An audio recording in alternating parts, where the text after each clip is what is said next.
How is it going, everyone? My name is Steve, and today I'm here to talk to you about why Napoleon believes so strongly in this idea of simplicity. Now, this video is really for anyone who is leading a group of people, and it really doesn't matter what that is. Could be as a project manager in a company, it could be educationally related, you are leading a group of people in a project. It doesn't really matter. People are all the same. How you lead them is the same. And these principles will apply to anyone in this type of situation.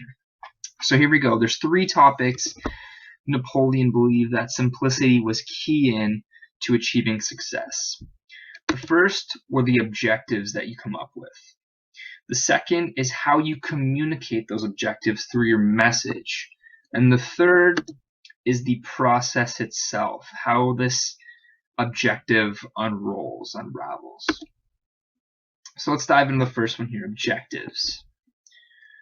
So how are you going to plan out what it is you want done by your team?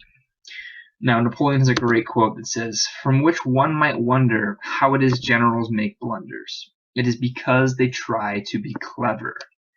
Napoleon really believes in this idea of keeping your decisions as simple as possible. When you overcomplicate things, your chance of failure is much, much higher. He believes that those who do overcomplicate things are trying to take the sort of harder way as a way to soothe their egos. They pull off this more challenging task, taking the long way is more prestigious. And he really believes that this almost always ends up in failure. So let's dive in a little deeper. It says his idea is when you want to solve a problem, that's point B. Where you're standing today, that is point A. You need to find the path of least resistance. What is the straightest line? Now, things are going to change, but you want to have a pretty macro, sort of vague idea of how you're going to execute this. So he believes whenever you're doing something that hasn't maybe been done often, that if you just conjure up ideas on your own, you'll end up in this sort of complicated mess. And the best way to avoid this is to ask someone who has already done the task that you are trying to do. This person has ran into all the walls you're going to run into and has figured it out. There's a lot of things. There's something called the trick of the trade. And for everything you do, there are these little tricks you can only figure out through experience. And by asking someone who's done this, you learn those without making mistakes on your own. And you simply get the easiest path by asking someone. So in terms of objectives, that's the key takeaway. Don't waste any time. Ask someone who's already done it. You don't have to recreate the wheel. The second area he believes of the importance and simplicity in is your message. You've got your objective, and now you need to communicate it. Now this quote just hits home. Any message that can be misunderstood will be misunderstood. So the takeaway here is, once again, don't overcomplicate things. Remove all the clutter. What is the message you are trying to communicate to someone else? Put that as simple as possible. Far too many people like to use big words and long sentences because they think it makes them seem intelligent. As a leader, sure, being intelligent is important, but communicating your message is far, far more important. Remove all clutter. Get to the point. Saying many things communicates nothing. So basically, if you look at any message you have, if there's something in there that's not necessary, just simply remove it.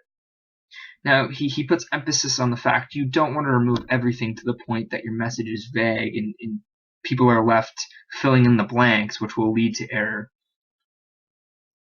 Just put the bare minimum and nothing more. That's the key takeaway here.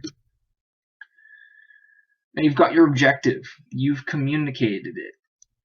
Now, how do you simplify this process, the action, the execution? His quote on this is, "The ancients had a great advantage over us in that their armies weren't trailed by a second army of pen pushers." So he really believes in terms of process that bureaucracy is the biggest set of brakes on your process, on your execution. So let's look a little deeper. He believes you should give direction and not instructions. And this is a really interesting concept because, as we said in coming up the objective, you can't know every detail. You have a vague idea on the macro scale of where you want to be with your once you've executed, but you don't know how to get there. So by giving detailed point-by-point instructions and having your teammates memorize them, when things change in the field, this will only create more confusion. So on that note, this is a bad thing to do. You want to give a rough idea of where to go, not tell them what to do.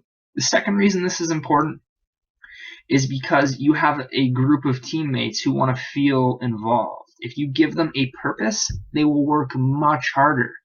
They want to work for their own fulfillment, not to fulfill you. And this is how you do it.